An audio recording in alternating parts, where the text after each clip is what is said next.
El daño cerebral adquirido infantil es el término que hace referencia a las lesiones neurológicas que ocurren después del nacimiento. Son muchas las causas que pueden provocarlo. Entre las principales se encuentran los traumatismos cráneoencefálicos y los accidentes cerebrovasculares. Sin embargo, también existen numerosas enfermedades que pueden derivar en lesiones cerebrales, como la encefalitis, la epilepsia y los tumores. Se trata de un importante problema que interrumpe el desarrollo normal del cerebro del niño, produciendo graves alteraciones de carácter físico, cognitivo, emocional y social. Con una incidencia infantil de 250 casos por cada 100.000 pacientes, existe un gran desconocimiento de este problema por parte de la sociedad. Es por ello que es muy importante poner rostro a alguno de estos niños. Todo empezó un 29 de diciembre del año 2011.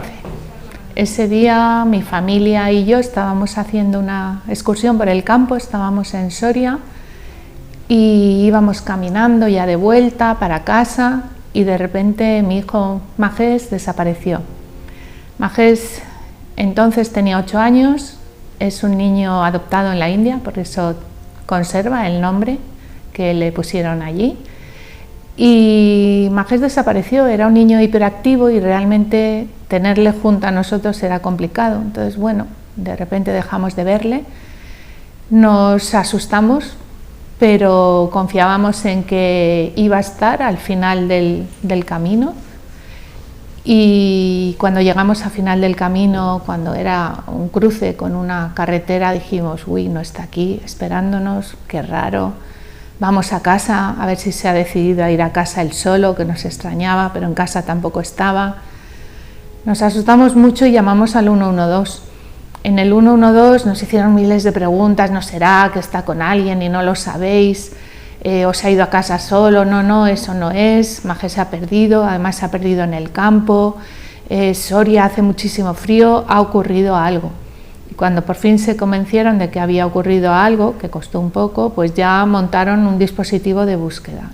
Y cuando ya iba a venir un helicóptero de La Rioja a buscarle, de repente vimos aparecer a un policía local, un policía municipal, con el niño en brazos. Majés estaba en coma, no sabíamos muy bien qué había pasado, vino una UBI móvil, le metieron en la UBI, de la UBI le llevaron al hospital, entraron, le hicieron un escáner de todo el cuerpo y dijeron, este niño está muy grave, necesita neurocirugía, y en Soria no había servicio de neurocirugía, hay que trasladarle, hay mucho riesgo vital, es posible que no sobreviva, estad preparados. Bueno, nosotros como vivimos en Madrid le dijimos que por favor lo llevaran a Madrid, al Hospital del Niño Jesús, dijimos, que era el que nos sonaba como hospital pediátrico donde parecía que iba a haber recursos, y así fue, le llevaron en una UBI directamente a quirófano porque tenía un derrame cerebral y además un par de fracturas en el húmero y en el fémur. Del quirófano pasó a la UCI, a las 24 horas en la UCI nos dijeron que Majés no iba a sobrevivir, que no reaccionaba. Nosotros no nos lo podíamos creer, o sea, no estábamos preparados para que a Majés le pasara una cosa así, nadie está preparado para que tu hijo pueda morir.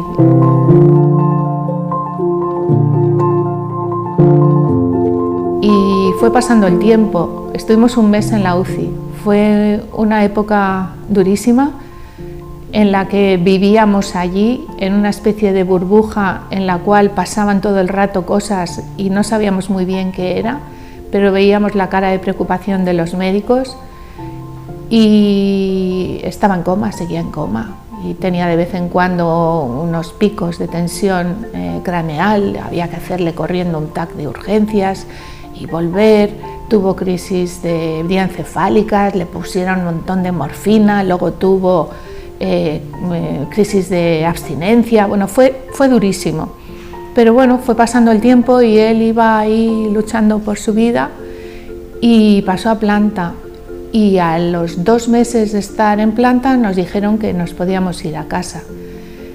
En ese momento pues el vértigo fue tremendo, porque ¿cómo nos vamos a casa con él? en esta situación. Majés estaba en silla de ruedas, no nos conocía, no podía hablar, nuestra vida había dado un vuelco, nosotros trabajábamos, mi marido y yo. Majés tiene una hermana también que en ese momento era como si no existiera, pobrecita mía, no nos acordábamos de ella.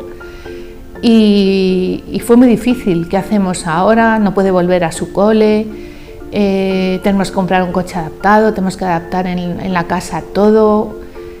Y la verdad es que tuvimos muy poca información, muy poco apoyo y estábamos muy perdidos. Tampoco conocíamos a otras familias en nuestra situación.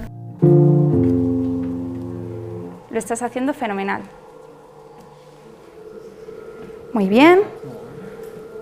Va despacio, pero ve controlando el tronco. Sube el pecho. Perfecto, no tanto.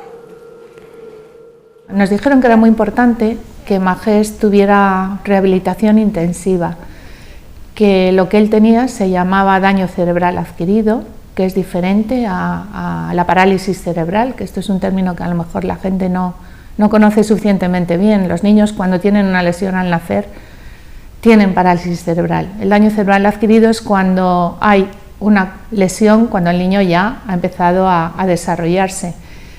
Y en los casos de daño cerebral adquirido, si a estos niños les das rehabilitación intensiva y precoz, lo antes posible, la probabilidad de mejorar será muy importante, muy grande, y teníamos que intentarlo.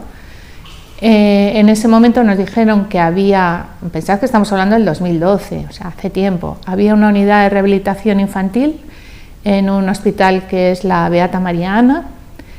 Nos hablaron muy bien de aquello y eso que hicimos. Nosotros haríamos lo posible porque nuestro hijo mejorara. Y empezamos a acudir a la unidad de rehabilitación infantil del Hospital Beata Mariana, donde hay un equipo transdisciplinar, le hicieron unas valoraciones y empezó a tener rehabilitación de todo tipo: logopedia, terapia ocupacional, neuropsicología y fisioterapia. Y poco a poco pues fuimos viendo que él iba haciendo avances, iba mejorando, iba recuperando, y eso nos daba muchísima esperanza.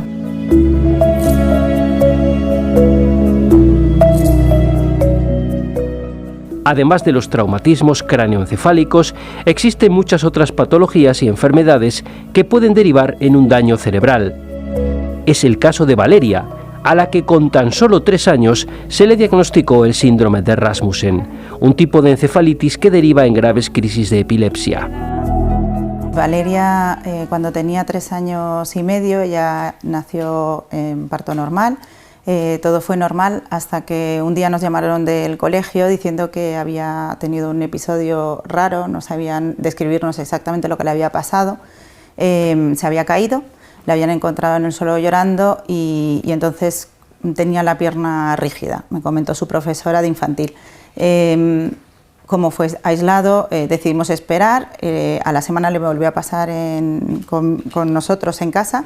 Se cayó, íbamos andando de la mano normal, menos mal que era de la mano, se cayó ya que la pierna se le puso totalmente rígida, no podía hacer más movimiento. Entonces deduje que era algo neurológico, la llevamos al neurólogo y enseguida nos dijeron que estaba teniendo crisis epilépticas.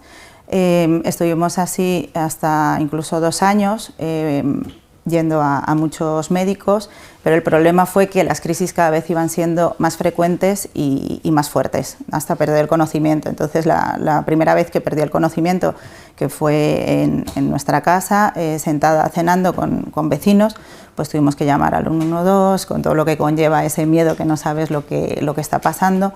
En todo este momento seguía sin tener diagnóstico, decían que era una epilepsia de la infancia. Más tarde ya nos comentaron que podía ser quizás un tumor, una displasia cortical, una malformación de la corteza cerebral. Entonces decidieron a empezar a hacer pruebas.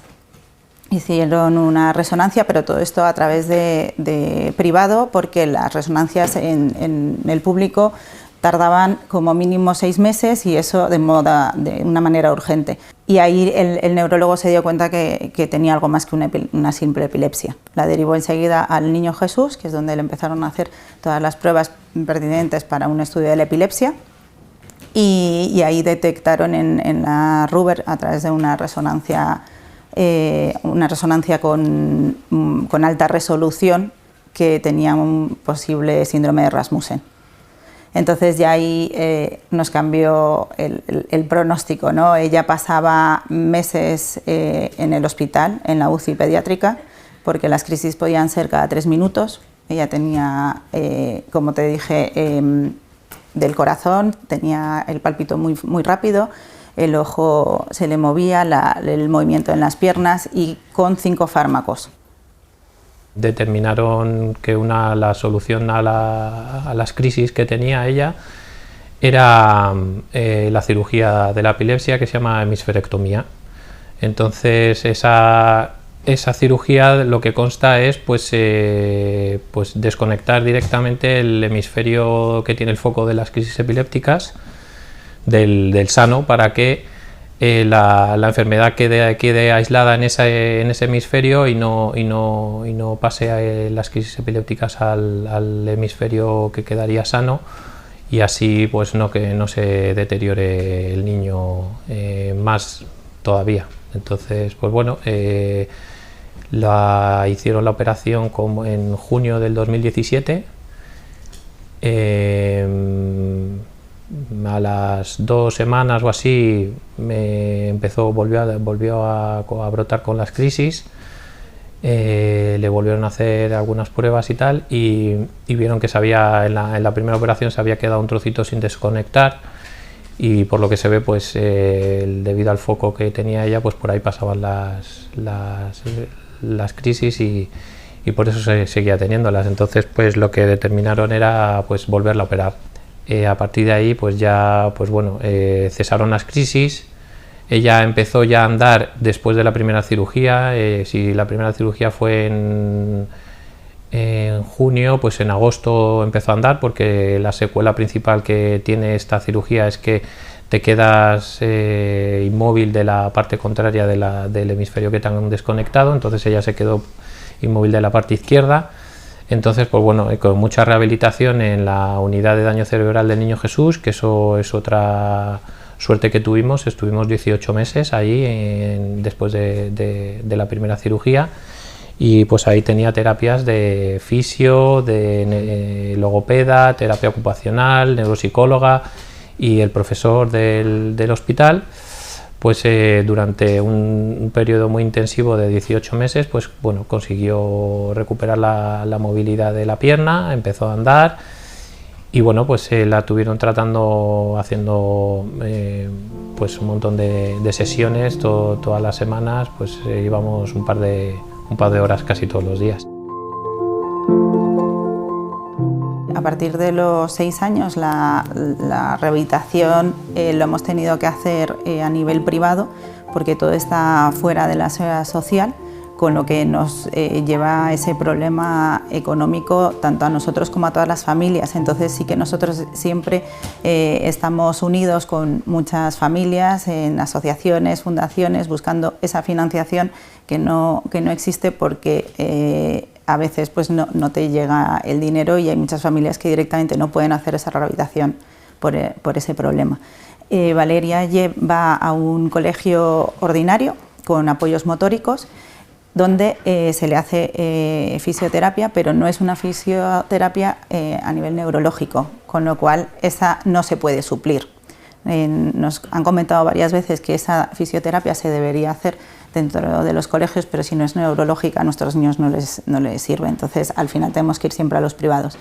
Le gusta mucho el ballet, con lo cual también va a ballet los martes. También tiene está metida en un laboratorio teatral que abrieron el año pasado en el Niño Jesús, y bueno, con muchas ganas de seguir adelante, y nunca desfallece, la verdad, que es un amor. La rehabilitación intensiva y precoz es fundamental a la hora de tratar el daño cerebral adquirido. Sin embargo, no siempre los padres pueden acceder a estos tratamientos. La sanidad pública tiene pocas plazas y las familias se ven obligadas a buscar opciones en centros privados con el gasto económico que esto supone. Esta es la lucha de Paloma, que tras el accidente de su hijo descubrió que la Comunidad de Madrid solo cubría la rehabilitación a las personas mayores de 16 años. Así empezó su activismo social y político. Yo tenía la suerte en ese momento de tener dinero para pagar la rehabilitación de mi hijo, pero eso no me pareció justo. Y empecé a ver qué podía hacer para cambiar las cosas, para que los niños no fueran discriminados. Empecé a preguntar qué es lo que ocurre y me enteré del concierto que había con la sanidad pública madrileña para los mayores de 16 años. En ese concierto se excluía a los niños, a los menores de 16 años. ¿Y qué podemos hacer? Bueno, pues había un montón de herramientas que yo no sabía si iban a funcionar, pero que tenía que intentar. Acudí a mi hermano, que es abogado, y le pregunté, ¿me ayudas a poner una demanda al Servicio Madrileño de Salud que pida el reconocimiento de mi hijo, de un menor, a la rehabilitación tras el daño cerebral? Hemos visto que en la cartera de servicios está la rehabilitación. ¿Crees que esto tiene futuro? Me dijo, sí, claro, vamos a hacerlo. Vamos a pedir no ya la devolución de los gastos para Magés, sino el reconocimiento del derecho del menor para que así sirva para otras familias. Y eso hicimos. Pusimos la demanda al Servicio Madrileño de Salud y el procedimiento empezó a pasar el tiempo. Y bueno, ¿qué más cosas podemos hacer? Pues una queja al defensor del pueblo. Vamos a poner una queja al defensor, pusimos una queja en el defensor del pueblo. Vamos a hacer una petición en la plataforma change.org y nuestra petición pues tuvo muchísima repercusión. Tuvimos un montón de firmas de apoyo y con esas firmas fuimos a la Consejería de Sanidad vestidos de Reyes Magos porque era Navidades, con una gran pancarta pidiendo que a los niños la sanidad les reconociera el derecho a la rehabilitación. Y todo sumado fue teniendo sus efectos. El defensor del pueblo consiguió que a nosotros nos adelantaran la fecha de juicio 2 años. El juicio tuvo una sentencia que reconocía el derecho del menor a la rehabilitación, así que desde ese año de la sentencia Magés ya no pagaba la rehabilitación. Y la petición en Change hizo que los políticos empezaran a hacernos caso. Salimos en los medios de comunicación, nos llamaron del País, nos llamaron de otros medios, de la televisión, y empecé a pedir cita con las administraciones y además también a ir a ver a los políticos, a las comisiones de sanidad del Congreso de los Diputados y de la Asamblea de Madrid. Y el día que estábamos en la Asamblea de Madrid haciendo una pregunta al consejero, diciéndole que por qué los menores de 16 no estaban en el concierto, el consejero anunció que se iba a abrir una unidad de rehabilitación en el Hospital del Niño Jesús. Aquello fue pues tremendo. O sea, al principio no nos lo podíamos creer. Efectivamente, pues ha sido así, ¿no? Y desde el año 2015 hay una unidad en el Hospital del Niño Jesús que da rehabilitación a los niños con daño cerebral adquirido. ¿Qué es lo que ocurre? Pues que esta unidad es pequeña, tiene solo 23 plazas y la incidencia del daño cerebral adquirido pues es mucho mayor que esto. Y entonces hay muchos niños que no entran al Niño Jesús, muchos niños que no son derivados de otros hospitales y muchas familias que tienen que seguir acudiendo a recursos privados para que sus hijos puedan mejorar. Yo me convertí en activista, inicialmente con mi nombre, era la madre de Magés porque perdí mi nombre. Con amigos y familia creamos una cosa que se llamaba plataforma El daño más grave es no hacer nada, y esa plataforma posteriormente derivó a algo con una entidad o con un reconocimiento legal, que hay que darle forma y que no sea solo yo y la madre de Magés. Entonces creamos la Fundación Sin Daño en el año 2017 y desde entonces seguimos trabajando como fundación que aglutina a otras familias y seguimos intentando conseguir todo para los niños y niñas con daño cerebral adquirido y para sus familias, porque sigue habiendo mucho camino que recorrer. Muy bien, vale, súper bien, un poquito al verde.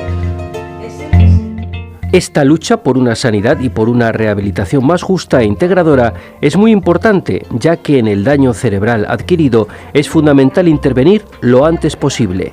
Un diagnóstico temprano y un correcto tratamiento pueden ser claves para el futuro desarrollo global del niño.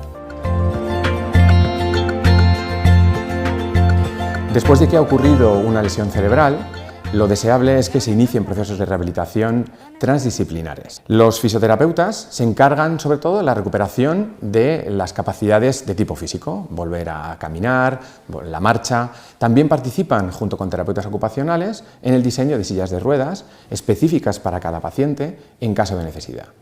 Los terapeutas ocupacionales son quienes implementan muchos de los avances en diferentes actividades de la vida cotidiana, en actividades básicas como el aseo personal, la alimentación o en habilidades de la vida cotidiana más avanzadas, más complejas como el manejo de dinero o la planificación del día a día.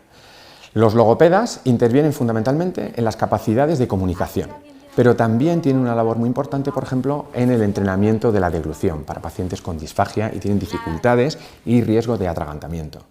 Y los neuropsicólogos son aquellos profesionales de la psicología que se centran en mejorar en la medida de lo posible el rendimiento cognitivo, la capacidad de atención, la memoria, la resolución de problemas. Después de un daño cerebral adquirido en población infantil ocurren un gran número de posibles secuelas, ¿no? Las más conocidas y las más evidentes son cualquier aspecto que haya a nivel motor, a nivel sensorial, a nivel de comunicación.